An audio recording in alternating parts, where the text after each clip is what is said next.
कुछ लेना न देना, मगन रहना, भजन करना रे भजन करना, भजन करना रे भजन करना।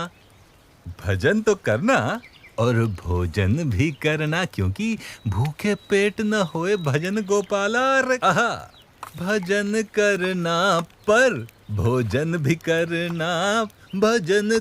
अरे छोटे महाराज, बाल योगी जी, कुछ भोजन खाओगे महाराज? आओ आओ। अरे बड़ा स्वाद बना है आज तो। लो। दीजिए। धन्यवाद। ग्रहण करो योगी जी, ग्रहण करो।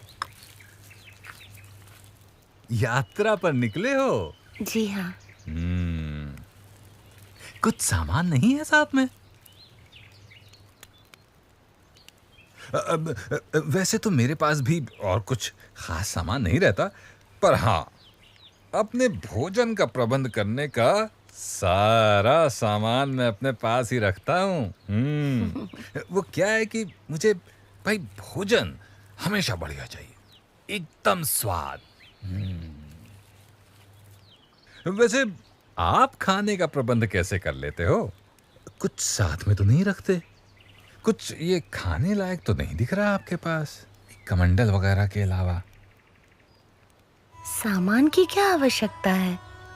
बस इस शरीर को जीवित रखा जा सके उतना प्रबंध हो जाता है, और वही पर्याप्त है। बात तो सही है, लेकिन खाने। अरे अरे अरे अरे महाराज, अरे ये क्या कर रहे हैं छोटे योगी जी? अरे अरे अरे सत्यानाश, सारी मेहनत पानी में मिला दी आपने। ऐसे पानी मिलाकर भोजन कौन करता है महाराज? इसमें स्वाद क्या आता है और आनंद क्या आता है इसमें? स्वाद तो परमात्मा की मूर्ति का आता है, और आनंद भी उनके स्वरूप का, निज स्वरूप का ही आता है।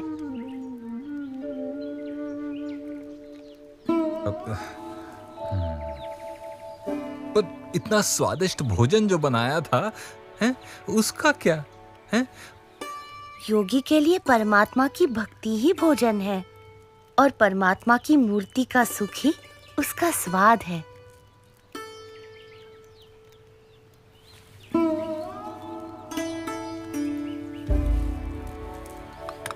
धन्यवाद सन्यासी जी।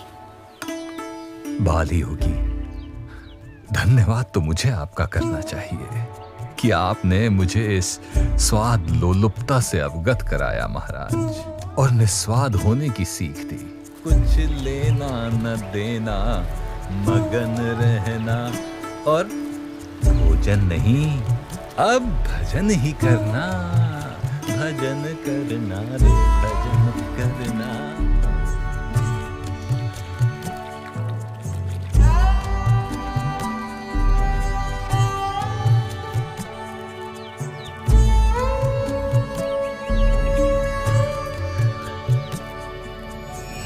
नीलकंठ वर्णी जानते थे कि काली गंडकी नदी के किनारे चलते हुए मुक्तिनाथ पहुंचा जा सकता था, इसीलिए वे काली गंडकी नदी के प्रवाह को ढूंढ रहे थे, और उसी दौरान वे किसी अज्ञात निर्जन क्षेत्र में आ पहुंचे।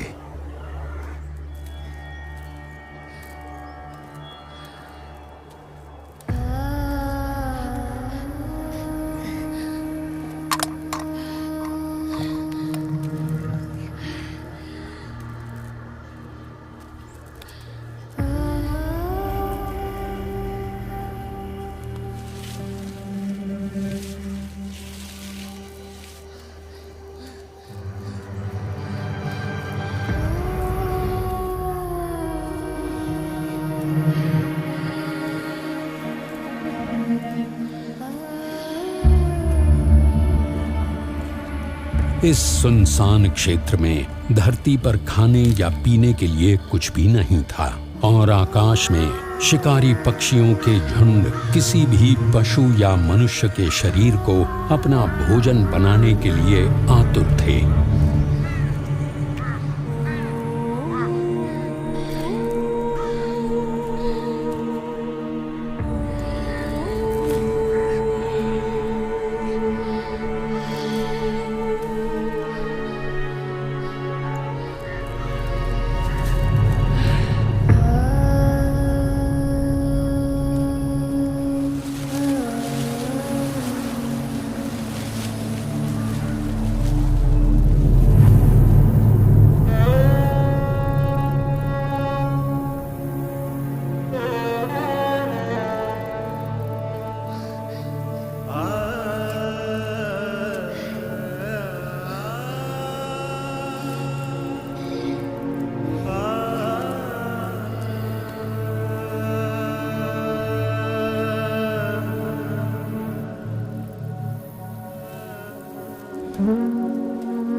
लगातार 3 दिनों तक भूखे प्यासे रहने के बाद यदि किसी भी सामान्य मनुष्य को पानी मिल जाए तो उसके लिए तत्काल पानी पी लेने से अधिक प्राथमिकता और कुछ भी नहीं हो सकती थी।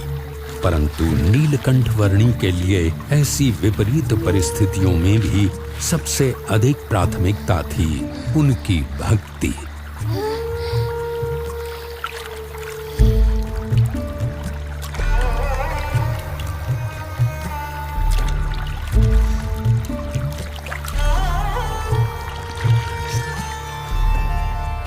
सब ही प्रकार से जीव सौंपे सो उत्तम भक्त कहावे।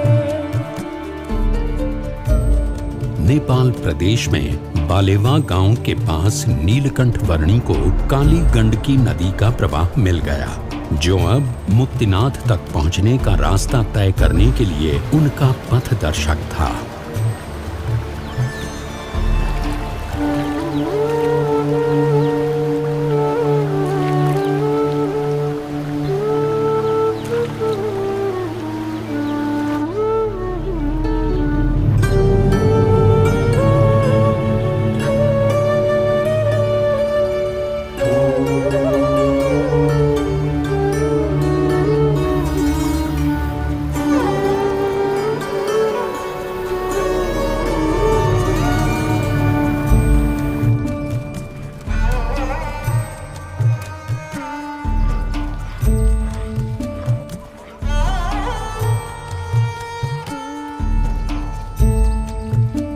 और इसीलिए रोज सुबह सबसे पहले भगवान की पूजा प्रार्थना करनी चाहिए और उसके बाद ही बाकी सब कामों की शुरुआत करनी चाहिए।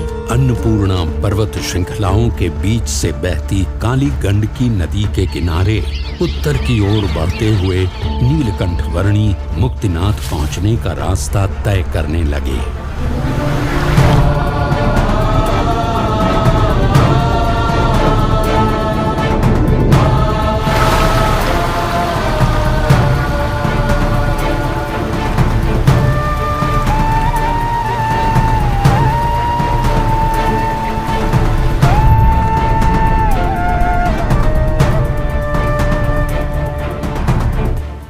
काली गंडकी नदी का प्रवाह मुक्तिनाथ जाने के लिए नीलकंठ वर्णी का मार्गदर्शक था और तातोपानी क्षेत्र से आगे किसी घाटी में से चलते समय कहीं पर काली गंडकी नदी का वो प्रवाह मानो अदृश्य हो गया।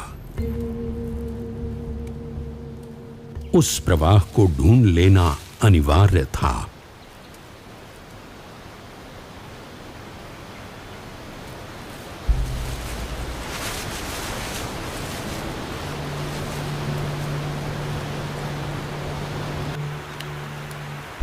पानी की आवाज की दिशा में आगे बढ़ते हुए संध्या काल होते होते नीलकंठ वर्णी एक ऐसे स्थान पर आ पहुंचे जहां 2 पर्वतों के बीच की खाई में स्थित एक गुफा में सामने से पानी का प्रचंड प्रवाह आ रहा था।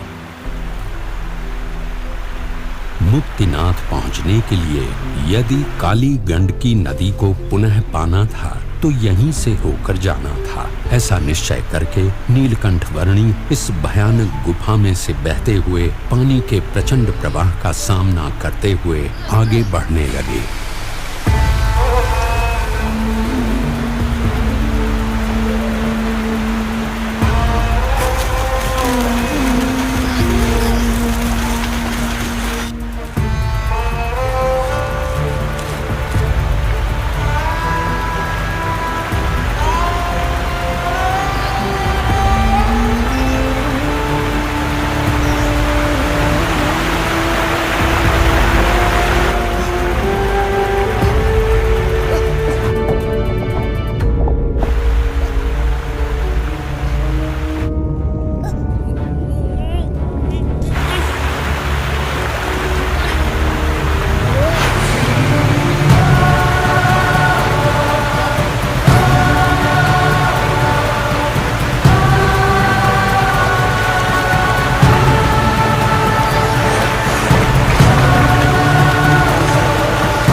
अतिशय भयानक और घातक स्थितियों का रात भर सामना करते हुए प्रातः नीलकंठ वर्णी एक ऐसे स्थान पर गुफा से बाहर आए जहां उन्हें काली गंडकी नदी का प्रवाह पुनः मिल गया।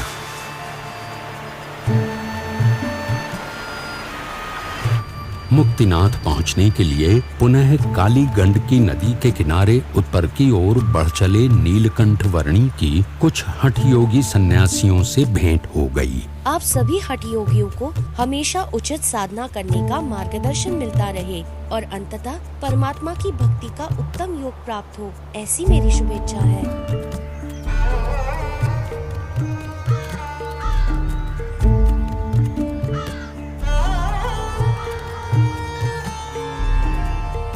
गुणातीत गुरु संग ही से जीव ज्ञान सनातन पावे,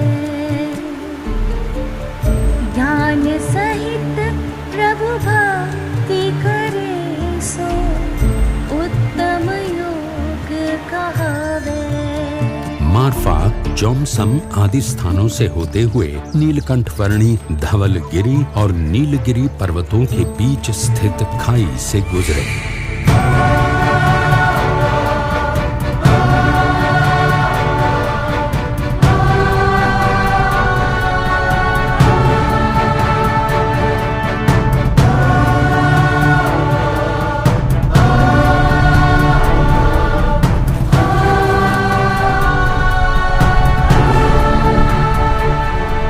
विश्व की कुछ सबसे गहरी खाइयों से होते हुए नीलकंठ वर्णी एक ऐसे क्षेत्र में आ पहुंचे जहां सबसे वास्तविक रूप के शालिग्राम प्राप्त होते हैं, ऐसा माना जाता है।